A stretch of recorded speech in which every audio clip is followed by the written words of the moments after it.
Jay is traveling again this week, so I'm joined by Professor Karen Woody as a special guest co-host on This Week in FCPA for the week ending September 17, 2021.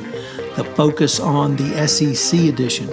Stories we look at this week include Coinbase versus the Securities and Exchange Commission, why compliance should lead the ESG effort, yet another cheating scandal at KPMG, leadership lessons from the fall of Kabul.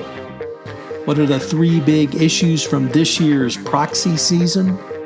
How large a problem is corporate recidivism in the FCPA, the Great Resignation, and meaningful work?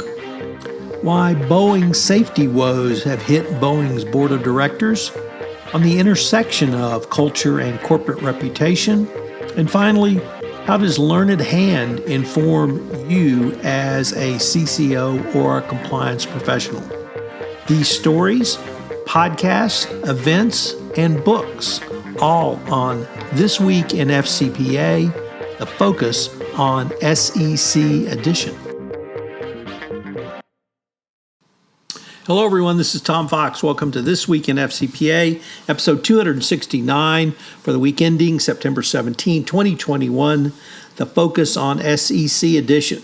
Jay is once again traveling, so this week we are joined by special co-host Karen Woody. That's Professor Karen Woody to those in the know. And I know you're going to enjoy her comments on this special focus on SEC edition because, amazingly enough, Karen is an SEC expert and one of her key areas of research, writing, and teaching. So, Karen, first of all, welcome and thank you so much for agreeing to be the co-host this week. Oh, thank you, Tom. It's always such a pleasure to be on these with you. So, Karen, we have a series of stories about Coinbase versus the SEC, and we've linked to them all in the show notes. But I was really wanted to engage in a broader discussion with you about this issue, the public nature of the spat. What does the SEC's position, Coinbase? So maybe if you could kind of set the stage by telling us what is Coinbase and how did they at least potentially run afoul of the SEC and why are we seeing all of this in public?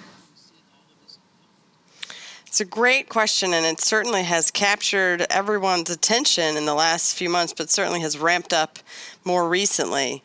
So Coinbase is essentially a broker-dealer for cryptocurrencies, and they have a number of different products that they have, but the one that is really sort of attracting sort of the regulators' eyes right now is what is being rolled out as a new service, which is called their Lend product. I guess it's essentially lending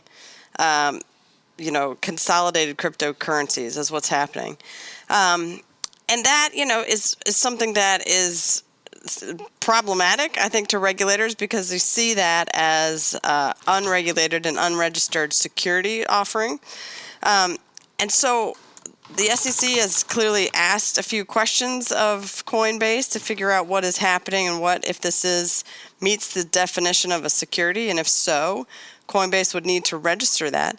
And so just recently we've seen Coinbase's CEO, Brian Armstrong, sort of take to the wires, if you will, that get on Twitter and on a few blogs, it seems to point out that the SEC seems to be poking around a lot, and if nothing else, not being very clear about what it is they're going to demand of Coinbase.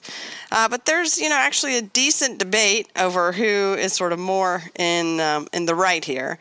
According to Armstrong, you would think he's very much the aggrieved party, very much trying to, just follow the laws, but the SEC hasn't been clear what the law is, that kind of idea. However, I think most people, certainly in the securities field, see what this Lend product is as being a pretty straightforward security offering, in which case the SEC may be well within its rights to ask questions about it and to figure out what Coinbase is doing. What happened is just recently the SEC sent over a Wells notice to Coinbase, which is really the first step of the SEC starting an investigation. But at that point, it really is, we need to have a conversation about what you're doing. You have the opportunity to defend yourself or explain yourself. If you receive a Wells notice, it's sort of an invitation to a conversation, but very much an indication that we're at sort of the 5-yard line before we initiate an enforcement action and certainly wider investigation into what's going on. And so I guess in receipt of that Wells notice, Brian Armstrong sort of very much publicly created a record here of his disdain for the SEC's process under this. So that's where we are. I think in terms of where we are, seen in recent weeks. It is interesting, and you pointed out the public nature of this is not typical. I mean, oftentimes Wells notices aren't, certainly not publicly known. It's still sort of behind closed doors a little bit. That's the nature of what's going on. It's certainly just it's definitely an official document by the SEC, but it's not one that that is sort of openly, there's not a press release about a Wells notice. So the public nature that Armstrong took with this was a little bit not typical. So what about Chairman Gensler, SEC Chair Gensler testified in front of Congress this week, and I was trying to think of another time I had heard an SEC chair so publicly respond. And he did not name Coinbase by name, but he did all but that. Is that something you have seen? I was trying to think back, and it may even been around Enron, but I'm not even sure if there was a public testimony by the SEC chair around Enron. Why was Gensler so public? Was it in response to Coinbase, or is this something that just clearly excises him?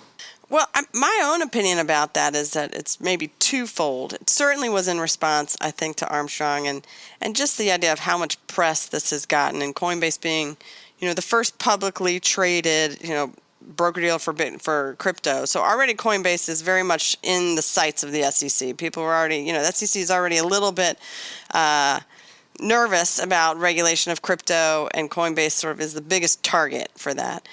But I mean, that sort of dovetails with what I think is the other reason, which is, this is a space that does feel a little like the Wild West, and the SEC is really trying to get its arms around it. So I think even absent maybe Armstrong's public comments, Gensler might have said something very similar, saying, this is a problem, maybe not a problem, depending on how you see it, but this is certainly a new area that the SEC certainly thinks is crying out for additional regulation to ensure that investors are protected. Gensler's asking for additional rules and regulations from his staff on crypto.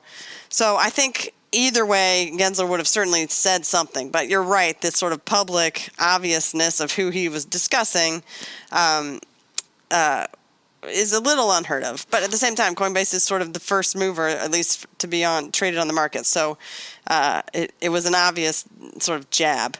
Karen, could you go back to the Wells notice process? And back when you were in private practice, did you have to respond on behalf of a client for a Wells notice? And is there an internal process from the corporation to really get their ducks in a row and then formally respond and then perhaps sit down with the SEC and put forward your arguments to them? And you said about being on the 5-yard line, but that doesn't necessarily mean you're going to score. Can you sometimes persuade the SEC to go another direction or present them with legal or factual arguments that they might not have considered?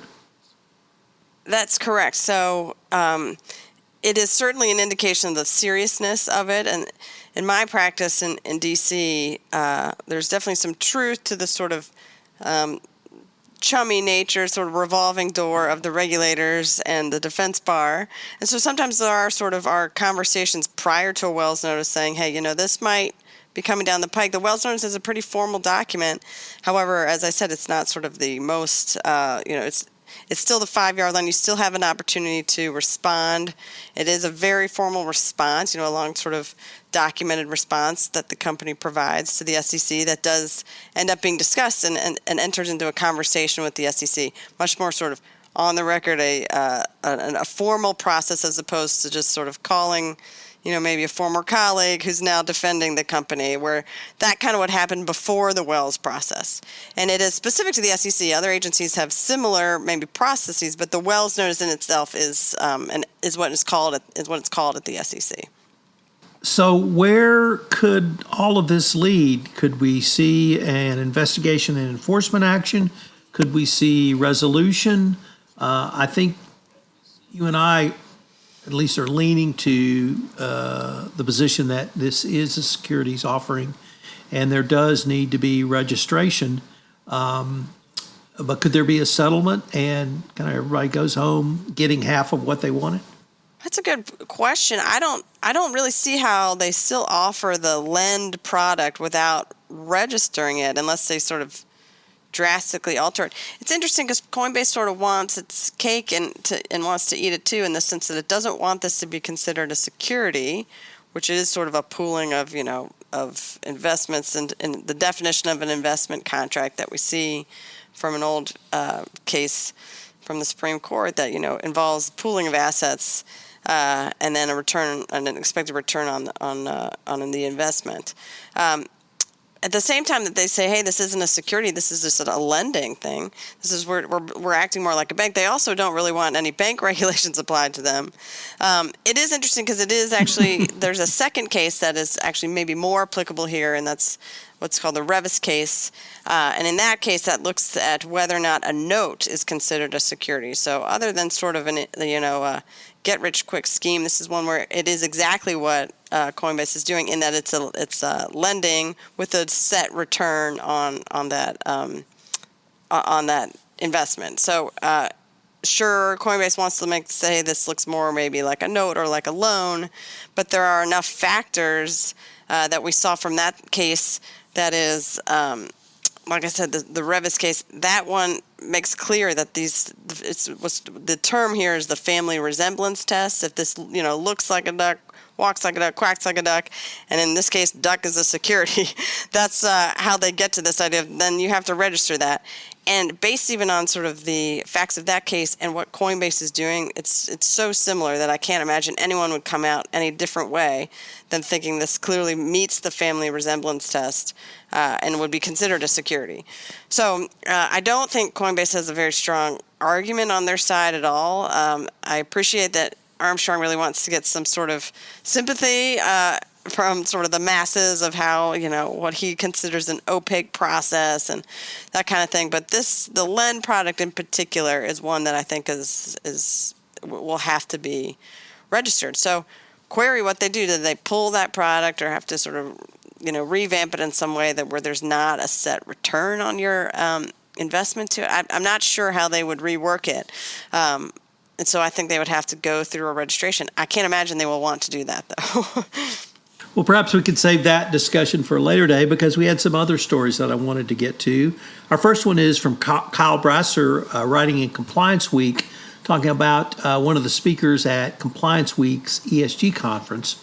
And that speaker was Jim Massey, who was previously VP of ESG, Sustainability, Ethics, and Compliance at AstraZeneca, and he's now off in the consulting world. And he really talked about why compliance needs to lead the ESG effort. He said that he believes doing the right thing is the crux of being a good, sustainable corporation and a good leading corporation. And within the corporation, he believes compliance officers are perfectly positioned to get on with the sustainability efforts, or rather get involved. He said that compliance is not a defense, it's an offense. And more importantly, compliance works with a wide variety of corporate actors so that it would seem to be a natural extension for compliance. So I've been advocating strongly that compliance really needs to lead the ESG effort. And I think Jim really gave us some additional points. I hate to say it, but is there another cheating scandal at KPMG? Oh, that was a great article too. I'm glad Matt Kelly pulled that one out. That was it looked like it. I mean, they really were sort of taking each other's test, didn't it seem to be that? I thought that was very interesting, and maybe coincides with Kyle's piece about how, compliance needs to be more proactive instead of simply reactive. And here we have someone who, there obviously was somebody maybe asleep at the switch who didn't realize that this was occurring, because it was pretty pervasive cheating going on down in KPMG, Australia. So, I mean, it's KPMG to the defense bar, I hate to say it, was really the gift that kept on giving. There always was something that you needed to help KPMG out, it felt like, when we were in practice. But it seemed that way, but it seemed not. It seemed that they were very forthcoming. They were very sort of contrite when they had been called out. I think they even met your remarks about their extraordinary cooperation with the PCAOB. So I hope they have seen the error of their ways. Well, I'm going to have to say, in my mind, that's an open question, Karen. So next up, we have a really interesting article on leadership lessons from the fall of Kabul from Sandra Erez. And I'm going to, for the first time, give an award for my article of the week to Sandra for this piece. It's more than simply because of the content. It's her use of literature, of philosophy, of Greek myths, and a wide variety of other resources to really illustrate several different lessons to be learned from the fall of Kabul. She talks about Icarus and Daedalus flying too close to the sun. She asks, why did good people do bad things? She focuses on Immanuel Kant, the Critique of Pure Reason. I hope you have not had to read that. I had to read that in freshman philosophy. I'm still recovering from that. She talks about taking personal responsibility, and she does chide President Biden for, on the one hand, showing empathy, on the other hand, blaming the prior administration. But I really was intrigued by her ending, which is citing back to the ancient Greek theater, which is history repeats itself ad nauseum. And I couldn't really think of a better way to end this. But the lesson is that you have to close the curtain, you have to take the heat, and you have to move on, because what's past in the past, what is past is in the past. And that with this fall of Kabul, the fallout, Biden just has to take it going forward and go forward and learn whatever lessons he could. So really a great article, Sandra. Thanks for all the references. Karen, what are the three big issues in this year's proxy season? We'll be right back with more stories on This Week in FCPA after a quick word from our sponsor.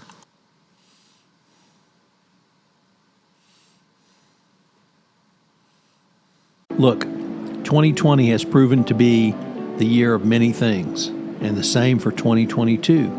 But if you're a small business, this could also be the year you switch to a better payroll.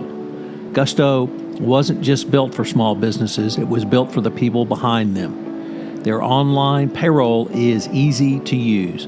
Gusto can automatically calculate paychecks and file all your payroll taxes, which means you have more time to run your business.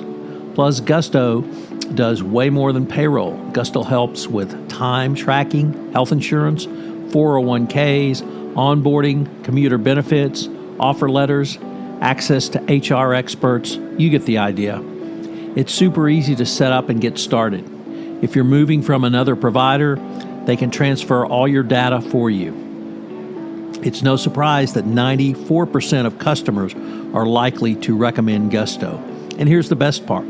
Because you're a listener to this podcast, you get 3 months totally free. All you have to do is go to gusto.com/compliance. That's gusto.com/compliance. I'm telling you, you're going to love Gusto. Get started today.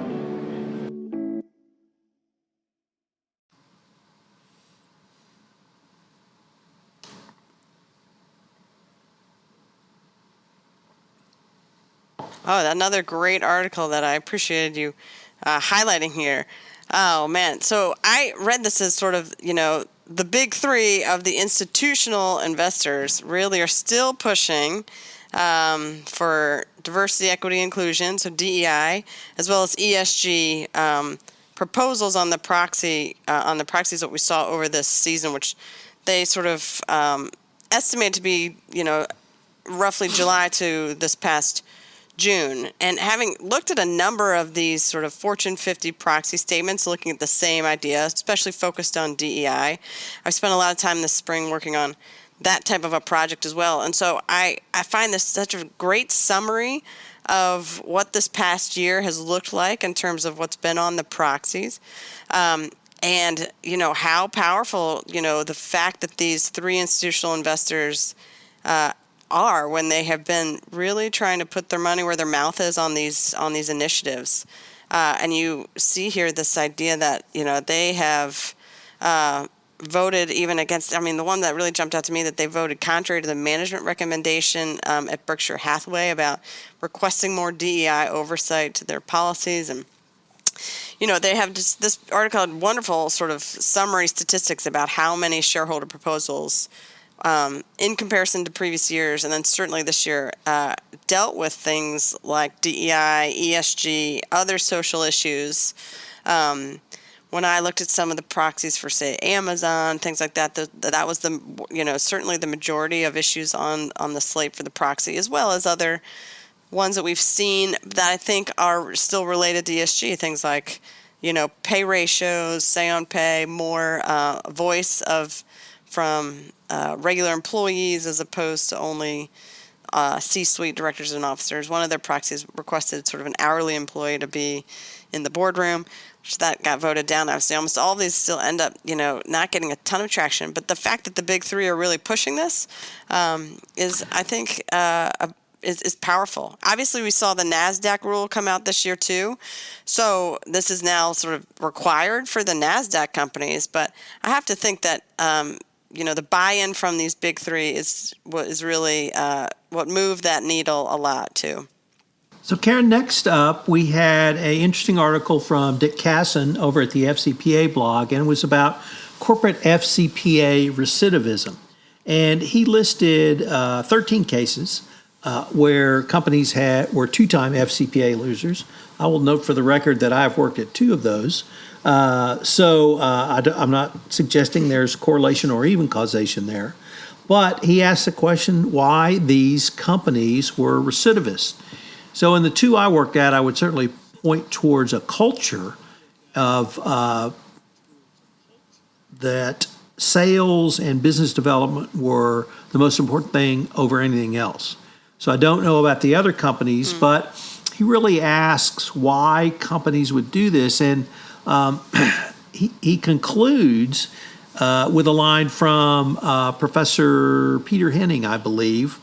And Henning said that, quote, deterrence has little impact for economic crimes when there's so low a probability of getting caught, and concludes that perhaps these companies just didn't think they were going to get caught. Obviously, they were wrong because they did get caught, but according to Dick's numbers, 5.5% of all FCPA enforcement actions have been recidivist actions. So that's a fairly low number, but I think it is cause for looking at. But you do have to ask the question is how can a company that has an enforcement action 3 or 4 years later, so you have to wonder about the culture of that company. Karen, in preparing for this week's article, I came across a new term for me, the Great Resignation. So could you tell us what the Great Resignation is and why it relates to companies trying to give employees meaningful work? Well, I think the Great Resignation, according to that piece you sent, was this idea that employees are fed up and they're done. They're leaving jobs sort of in sort of unprecedented numbers. And some of this is because, we've seen sort of, back to your comment about culture, this idea that people want to work somewhere where they feel they have a purpose and that the work is meaningful. And so they, rather than that being motivated only by the typical incentives, salary or other perks, we have this idea that this, there is something deeper than that motivates people. And that, the lack of that being present in a number of maybe jobs is why people have had this Great Resignation to sort of to find their passion, I guess, is what the takeaway was from that. I thought that was a very fascinating article. And I feel like we've seen some of these concepts teed up a little bit when people talk about differences between generations, that millennials are much more oriented and motivated by things that are bigger. They push things like the climate change initiatives and things that aren't quite as... I would say the term selfish, but not necessarily in a negative sense, but just not necessarily as individual, but sort of broader themes and concepts that they find purpose in doing. So I thought this was a very, very fascinating piece. Karen, next up we have an article by lawyers from Wachtell Lipton in the Harvard Law School Forum on Corporate Governance, and it takes a look at a recent case involving Boeing and its board of directors. And it's a really interesting case. It follows the Caremark line of decisions that the Delaware Supreme Court has recently talked about, really putting a burden on directors to be involved with the risks of their organization. And of course, for Boeing as an airplane or airline manufacturer, that what should be the highest risk is safety. And this is a shareholder derivative action, and it unique to shareholder actions. There could be an early resolution or at least an attempt by the defendants to end the case with, I think it would be a 12b6 motion, but maybe there's a special motion for these kinds of cases. But essentially, it's a motion for summary judgment or a motion notwithstanding the facts. And that's going to play into this case, it turns out, in a way that's a little unusual. But the court really excoriated Boeing's board in a way they don't typically do to boards for not only failing to elevate safety to the board level for oversight, but even going so far as to suggest that the board may have lied to investors and the public. And I can't remember a significant U.S. corporation being charged with that, at least by the Delaware Supreme Court. But what the procedural, and of course, being the complete procedure geeks that we are, I knew you'd love this, Karen. Because of the procedural nature of the pleading stage, the court had to accept the plaintiff's pleadings as fact. And so when the plaintiff said Boeing lied, the court had to accept that as fact at this stage. And so typically corporations use a 12b6 motion in shareholder suits to get it thrown out pretty quickly because there's no cause of action. But here, because of the pleadings, the corporation was not able to overcome those with counterfacts or any other type of evidence. So that was a really interesting part. But the Delaware Supreme Court has really toughened up and strengthened the Caremark decision, starting with the Bluebell case, Marchand, 18 months ago. And the article points out there have been 6 Caremark decisions in the past 12 months, which is very unusual. And if you're out there counseling or advising boards, they need to understand this is a real risk.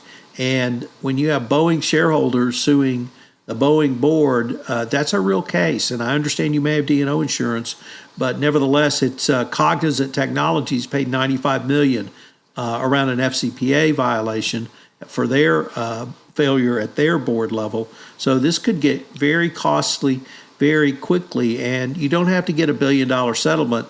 You can get $100 million settlements. It can be very lucrative for the plaintiff's bar and very costly. So I thought this was a really interesting case for us to look at. Karen, next up, our colleague Mike Volkoff wrote about the intersection of culture and corporate reputation. And although I think that is talked about a little, I really appreciated Mike's focus on reputation. What did you see in this article that interested you? Well, what I really enjoyed about this article was almost sort of the accounting nature of culture and of reputation. He's really using this as, as he says even in the title, as an asset. And so it made me harken back to when I had to teach sort of basic securities laws to accounting majors, and I really wish I had learned more about accounting. I hope they learned more about securities law, but I was such an interesting way to think through this idea that this is something that nearly could be sort of quantified as something that is so important to the company that it should go on, nearly on the sort of on the balance sheet, in the sense that it is one of the most important assets that a company can have. So I thought that was an interesting sort of way to think about corporate culture as one of the most sort of long-standing assets. That was my thought about it. So, Karen, our final article really is an honor of you because it quotes Learned Hand. And for those non-lawyers listening to this podcast, Learned Hand is one of the most famous Court of Appeals justices. He was also a trial court judge in the federal system in the 20th century. And I think you teach torts. Do you still teach torts? And I'm sure I do, yes. sure Learned Hand comes up at some point in torts. But our friend Jeff Kaplan, who writes the Always Great Conflict of Interest blog, quoted Learned Hand, not for a legal proposition, but for a business ethics proposition. And I thought it was pretty applicable, so I'm just going to read it. Learned Hand said, "The spirit of liberty is the spirit which is not too sure that it's right." And Jeff uses as an entree into discussing the need for humility within the business ethics arena and for the compliance practitioner. And that's something that I certainly ascribe to, that compliance officers need to have humility because there are going to be missteps in a compliance program because human beings are involved. And so I really appreciated that he really tied that to someone you and I have studied and probably looked up to quite a lot as a jurist, Learned Hand. So that concludes our articles. I'm going to run us through some podcasts and events. I'm going to start off with, are you stressed out as a compliance officer? Well, CCI, Corporate Compliance Insights, wants to hear from you because they're doing a survey about stress. So we've linked to it in the show notes. Henry Kronk wrote about it in CCI. We've linked to his article. I had concluded my podcast series on looking back on 9/11. It was a 6-part podcast series, very personal, very moving, looking at 6 people whose lives dramatically changed from 9/11, what that meant for them professionally, and then they reflected back 20 years later with some very personal and poignant reflections.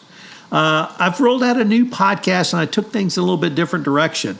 With my co-host, Greg Greenberg. Greg is the author of a book called Effing Argentina, and it's 11 chapters and stories of exasperation. So if you are exasperated, if you are overworked, overleveraged, overtired, overwhelmed, this is the podcast for you. We have some great stories. We go over some great stories Greg wrote.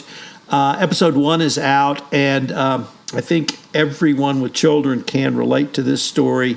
It's the dreaded parent meeting at the elementary school of your child's first elementary school. And we talk about things from the size of the chairs you have to sit in, to the questions you have to hear, to the questions you have to answer. And it's really a lot of fun. So I hope you'll check that out.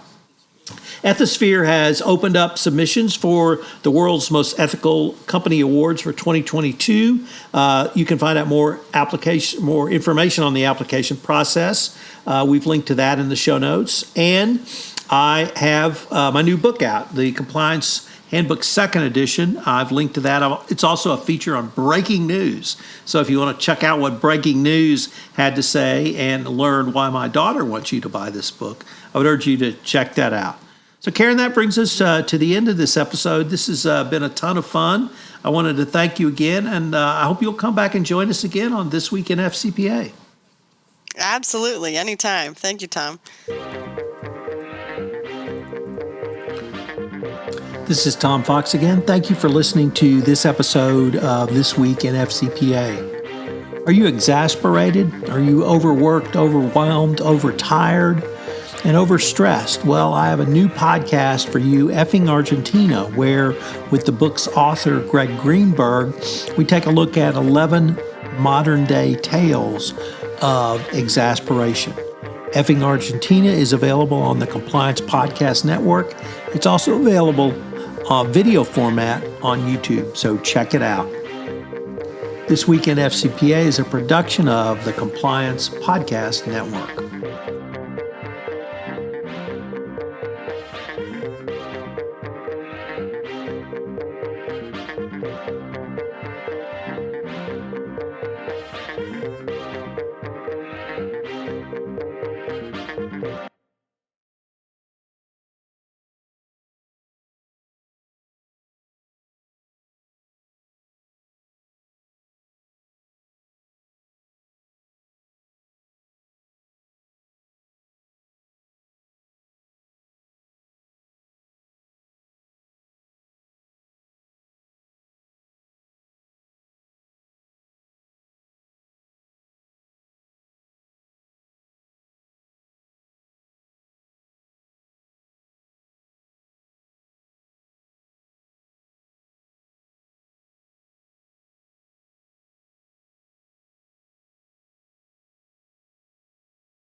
This is Tom Fox again. Thank you for listening to this episode of This Week in FCPA. I hope you will check out my 6-part podcast series looking back on 9/11, which is on the Innovation and Compliance feed of the Compliance Podcast Network.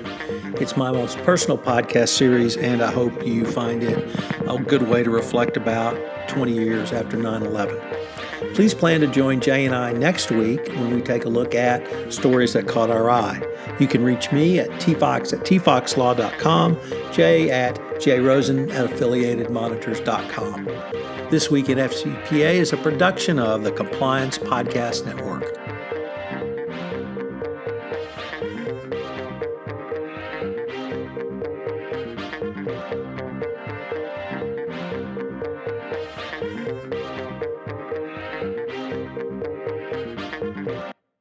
This podcast is a part of the C-Suite Radio Network. For more top business podcasts, visit c-suiteradio.com.